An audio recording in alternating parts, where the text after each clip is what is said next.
Hello, Contrarians listeners, watchers, Contrarians fans visiting this channel, wherever it is that you're watching this video. Maybe you just downloaded it from, I don't know. Is it Pirate Bay? Is that still like a thing, Alex? That got shut down numerous years ago. I used to go Oh. there for torrents, and I remember like the day I went to the website, and it was like, this website has been seized by the UN. Well, thanks, Obama. I don't know, the torrent site I still use. I have to have it bookmarked because the address is so convoluted. So Pirate Bay, because for the old school, we can just say Kazaa or Kazaa Lite or LimeWire. You were just trying to download an obscure Polish movie that translates as The Contrarians, and somehow you ended up with this. So welcome. And those of you who know the podcast, of course, thank you for checking us out again. Here we are for another warm-up. This time is for our episode on The Commitments, the 1991 Sir Alan Parker movie. It's a musical. It's a coming-of-age story, maybe. A comedy. Based on a novel by the same name by Roddy Doyle. Yes. There's a lot going on in The Commitments, and we will talk about all of it in the actual episode. It's fresh, so we're going to trash it first, and then we'll tell you how we really feel. Here, we're going to give you a few Rotten Tomatoes quotes that didn't make it to the episode. We're also going to talk a little bit about some extra trivia, and, of course, the Josh Gad Minute. There's, 100 characters in The Commitments, so we'll just have to pick one to be replaced by Josh Gad. But that'll be on the Josh Gad Minute. First, Rotten Tomatoes quotes. I have 3 fresh Rotten Tomatoes quotes, Alex, and then I went to Letterboxd for the final one because I was missing a little something with these quotes. Now let's get started. First off, we're going to start with John Nickham from Lawrence Journal World, who says, one of the rare band-oriented movies that feels authentic. Alex, well, band-oriented movies. What you got? Famous. I mean, like we name drop that thing you do. I was about to say, I was trying to think of something that wasn't that thing you do. Shit, why am I blanking on this? Okay, what are other band movies? Josie and the Pussycats. Oh, there you go. I'm recovering from COVID right now, so my brain's kind of mush. Otherwise, I usually smoke this category. Well, I'll tell you, we did bring up The Rocker. The Rocker. Yeah. I don't remember the name of the band, but and it's Stillwater, right? And Almost Famous. Oh yeah, Stillwater. Would Whiplash count? Did they have a name? Oh, School of Rock. We talk about that in the episode. Yes. The Doors with Val Kilmer. Wow. Man, I've still never seen that. That's a Oliver Stone movie, right? Yes, and it is. It was sitting on my DVD shelf forever, and I finally sat down and watched it. I remember what prompted it, and it was. Apologies to anybody that's a big fan of Oliver Stone's The Doors, but it was a miserable experience. And maybe it's better if you're a big fan of The Doors. I appreciate their music. I like some of their songs, but I'm not like, yeah, Morrison. And maybe that's what you need in order to really be engaged, because it's just like an acid trip, and it's really long. I think it's like 2.5 hours, maybe 3 hours. Val Kilmer is good, Meg Ryan is good, but there's just not a whole lot of story. It's just him getting high and dancing on stage. It's just not my thing. Sorry, The Commitments is at least shorter and a little funnier. But you're saying Control, if you want to be really depressed, you can watch that. It's the guy from Joy Division. No, we want happy bands. Spinal Tap? There you go. Spinal Tap. I think The Commitments, with all the problems, are more competent than the guys from Spinal Tap. Fair enough. Yeah. Also, if you've never seen Rock and Roll High School, watch that movie. Are you familiar with Rock and Roll High School? Is that the Elvis one? No, that's Jailhouse Rock. Never mind. Oh, that's Jailhouse Rock. Never mind.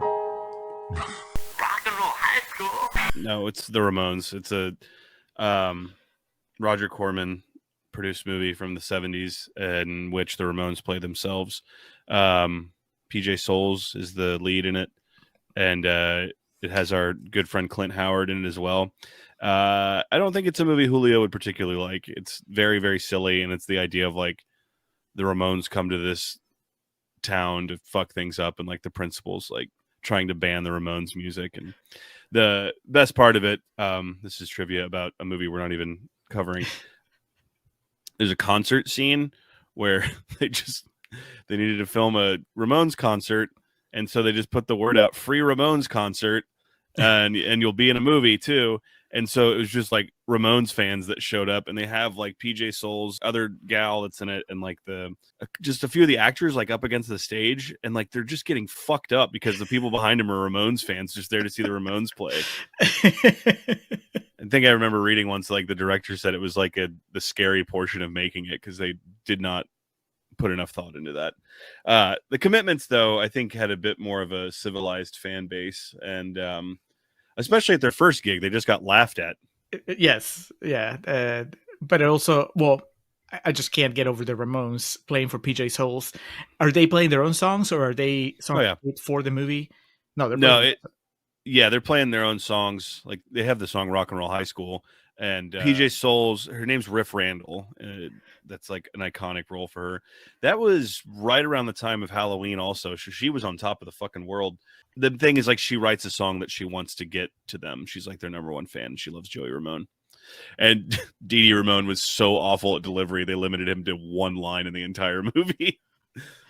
So would you say maybe the Ramones have the musical edge, but the Commitments have the performing, the acting edge? They have the soul. They're not a bunch of punks. They have some rhythm and blues and some soul to their music. So really, PJ Soul should have been at her show. All right, let's move on to the next quote. Renee Schoenfeld from Common Sense Media says, joyous 90s musical drama has lots of profanity. It's an Irish movie. You expected profanity, right, Alex? In fact, would you say we got less profanity than you would have expected on your average? There wasn't as much like overt use of the C word as I was expecting. I don't think it happens at all. I don't know. But the movie's runtime is 118 minutes. In that time, the word fuck is used 169 times. And then a few years later, what's her name? Trudy, went to she's burning in this movie, but and then she did the math and was like, oh, this guy's up there with the Irish. Listen to the episode. You'll understand what I'm talking about. Oh, yeah, that'll come back up momentarily. Oh, great. Richard Corliss from Time Magazine says, the film offers no message, no solutions, only a great time at the movies. That's something that you champion. I mean, I do too, but you are the one that brings it up every now and then. It's like, we don't need a message. We just need a good time. That Jennifer Lawrence movie that just came out. No Hard Feelings. No Hard Feelings. Yeah. No message either. Just a good time. Just killing an hour and 40 minutes. There is room for movies. I think it's not that I want a message from my movies. I think that it's more that if I get to the end of the movie and I feel that something is missing, then my go-to is like, oh, it's probably because it needed to say something. If I get to the end of the movie and it didn't say anything and I didn't care, then that's great, which, applies to many movies. Does it apply to the Commitments? Well, you have to listen to the episode and find out. And the worst that we always talk about is you get to the end and you understand what the movie's trying to say and you're like, but why? Maybe worse. I don't care. Yeah. Or in the case of The Wolf of Wall Street, I got it. Oh, yeah. 2 hours ago. Yeah, you beat me to it. I got it 20 minutes in. Didn't need to stick around for another day. All right. And then we're going to close with a Letterboxd review, as I said, because we need something with a little more meat. And Alex, we're going to go to somebody that, I don't know if he listens to the show. We've theorized that maybe he does. I know he follows us on Twitter. Tape Tape Machines. Yeah. Gave The Commitments 4 stars. Watched it back in June 27, 2021, and he says, The Commitments has no great revelations or incredible purpose, other than putting a spotlight on short-term happiness and the ways a pleasant delusion and a real attempt to reach out can create the hope we sometimes need to move on and move forward in our lives, instead of getting stuck in what would seem inevitable ruts. Tape with the magnificent 1, 2, 3, 4, 5, 6, 7-line run-on sentence. What do you think, Alex? Do you think that there are movies? Can you think of movies that are like this, where it's just about appreciating the moment? Because I'm thinking of that thing you do. Because there's Adventureland. A lot of titles. Yeah, appreciate the good times, and so that they can carry you into the future. Appreciate that Kristen Stewart's right in front of you, wanting to make out. Don't get hung up in whatever she has going on with Ryan Reynolds. Just That's the whole thing in the movie. That's like the last bit of dialogue. He explains, like, I don't know what my fucking plan is. I'm here, though. because I Again, think that mushy-brained, but yes, I know what you're referring to. yeah. Well, I like I was saying, I just kept going back to the thing you do because of the very clear comparisons, and that's also the tale of a band that rises and then implodes. Mhm. And then it's like, what happened to them after? Well, it doesn't matter. The movie ends when they their success is over, and you can either live the rest of your life dwelling on that missed opportunity in a way, or you can just look back fondly at those times and go like, well, how many people don't even get to do that? And we Yeah. at least were famous for, I don't know, however long the Commitments are touring or gigging. I think how long do you think they're together? Just a couple months, it would seem. Yeah, they go downhill quick. Well, I don't know. I don't know how we discussed this in the episode. We couldn't figure out how long those montages, like how much time those montages are supposed to encapsulate. It could be a day. It could be like 2 years. We don't really know. they get good at their the rehearsals really quick. So Spring Breakers is a movie that like almost shows the dangers of living in the moment and striving for instant gratification. And it has a musical number, so oh yeah, you can maybe fit it in that IMDb category, musical. And The Wrestler has a banger soundtrack, and that's a movie of just like living in yesteryear, just focusing on. Well, at least he moves forward at the end. He climbs up with death. that. Yes. Moves forward to the afterlife. All right, so the stage is set now for the Josh Gad Minute. This is simple. Is it? Yeah, what's the dude's name? Might be easier if you tell me which instrument he plays or what he does for the band. The lead singer. It's like a Duke. It's like he has a really short, concise. Deco. I know it was like a boom, like a quick one. Yes, Deco. Because Josh Gad has like sang in things before, right? Oh yeah. He's a Broadway star. He has pipes. Yeah, and like to get a wig on him with a ponytail, and he can be the big prima donna like this guy is, and he's got the fart joke in the movie. I mean, this writes itself, man. It's written for him, specifically. Yeah. I can't. It is the perfect character. Sometimes it just doesn't take a whole lot of work to figure out where Josh Gad fits in a movie, and in this case, this is not Burning. A Korean film where we have to figure out where Josh Gad fits in.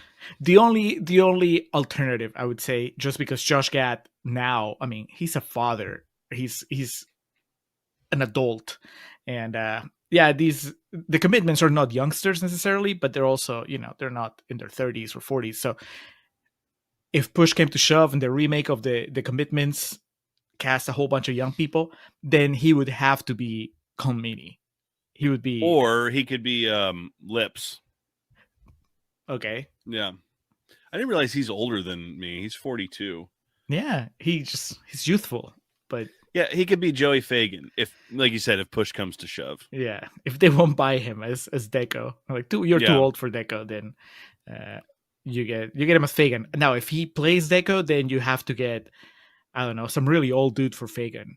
Like, is John Voight still alive?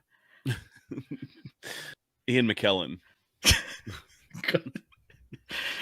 Making out with the 20-year-olds in the band. I mean, hell yeah, dude. Sign me up. My first thought was Christopher Lee, but he's no longer with us.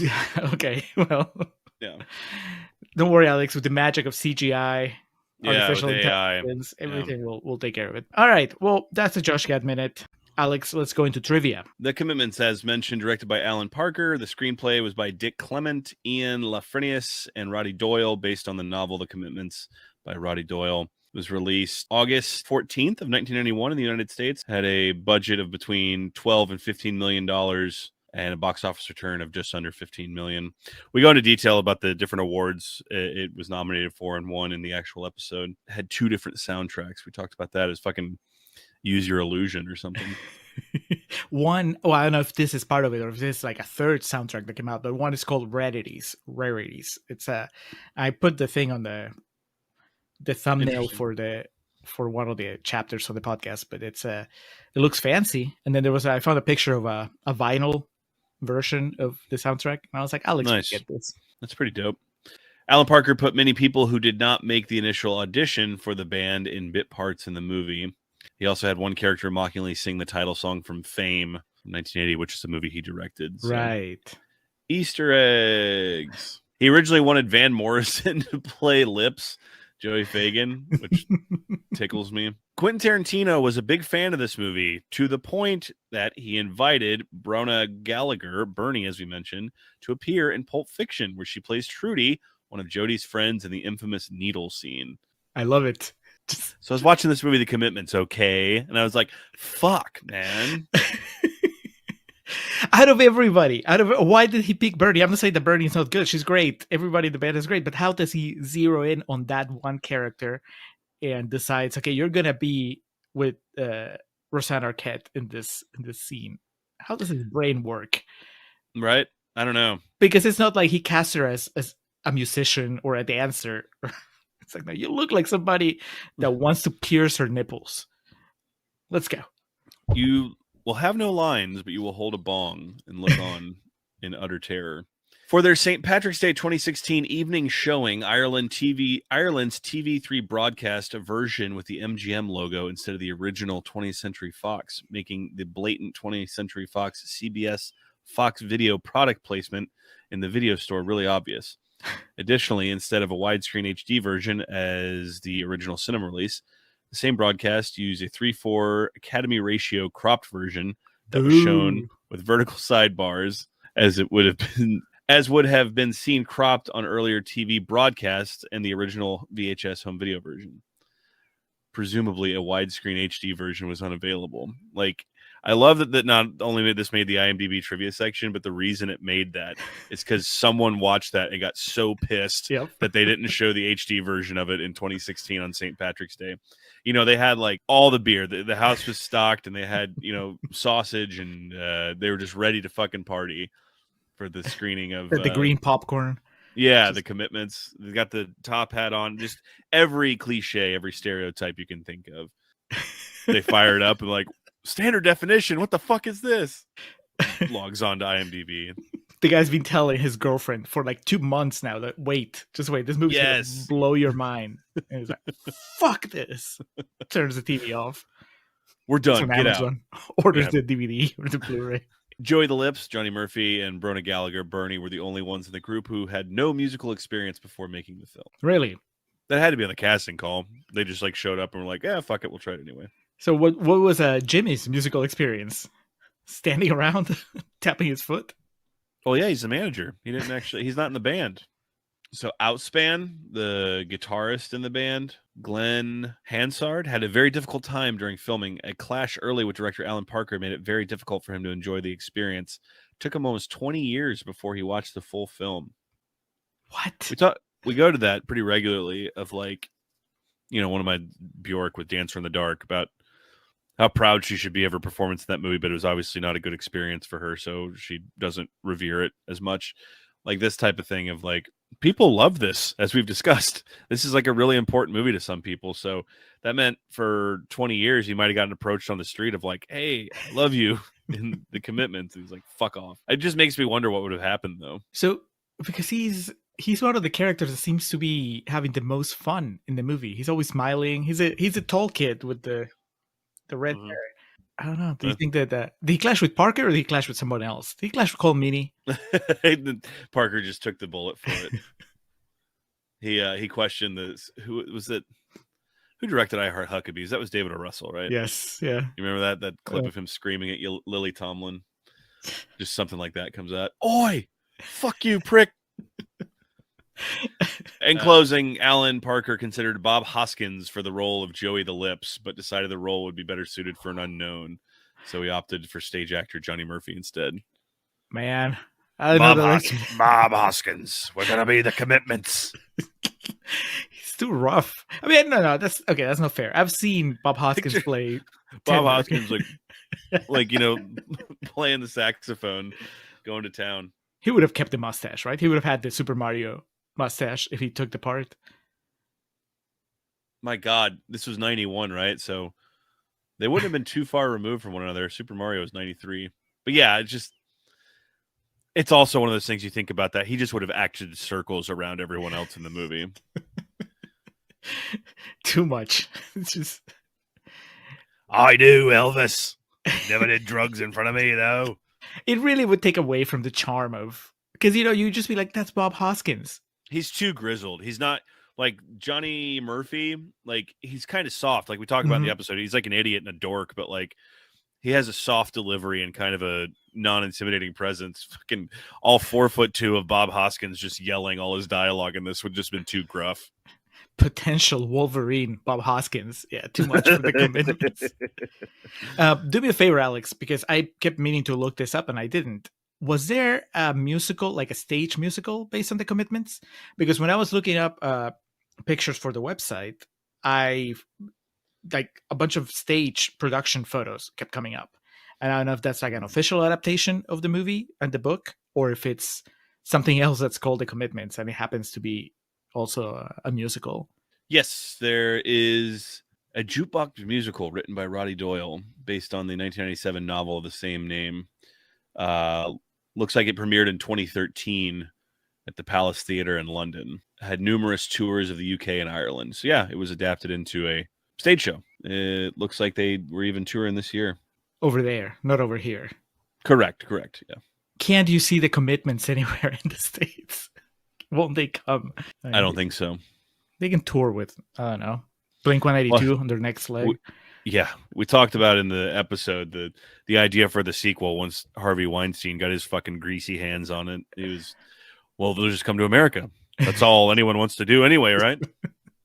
The American dream. Come over here and get destroyed. It's a shame it never broke into the pop culture, though, to where Vince McMahon on commentary could have said, "Ride, Sally, ride." That makes me sad. You never know with these things. I mean, it could happen. It's still available out there. You don't know if Vince McMahon has a Hoopla account and he might just listen to our episode and decide to watch the movie. So I'm pretty sure he just like works out and then plugs himself in every night. I don't know if he watches movies. I don't know the last time he watched him. It might have been The Wrestler. That's the last time I remember hearing about him watching a movie was The Wrestler. He was like, "That's bullshit, pal." That's what he said. And then it started getting all that award buzz, and he was like, maybe we can make some money off this, pal. Anyway, fuck Vince McMahon. Listen to our episode on The Commitments. Please listen to the episode The Commitments. Watch The Commitments if you, like us, hadn't heard of this movie until it reached our desks. It's available for streaming. Check it out. If nothing else, at least look up on YouTube the Mustang Sally video, which is like they actually made like a music video with The Commitments, like the band from the movie singing Mustang Sally, and it's what we love, Alex. It's what we don't see anymore, where they put clips of the movie. Hell yeah! You get to see Cole Meany doing his little headbang as they're playing. It's great. So at least do that. Listen to the episode. You already checked the video. And get ready. Our next episode is a James Cameron, Catherine Bigelow collaboration. It's Strange Days, starring Ray Fiennes, Juliette Lewis, Angela Bassett, sci-fi triple threat from right around the turn of the millennium. So before Avatar, but maybe... No, even before Titanic. I was going to say in between Titanic and Avatar, but no, this is before Titanic, right? Because Titanic is 97. Yeah, 95, you're right. Okay, so Cameron was prepping. He was in pre-production for Titanic. He was busy elsewhere. He wrote this, and he gave it to his wife, ex-wife, whatever they were at the time. And he's like, "Can you direct this?" Most important thing is Tom Sizemore is returning to the Contrarians. That too. So check that out. Be ready. Thank you for listening and watching us talk about The Commitments, and we will see you again soon.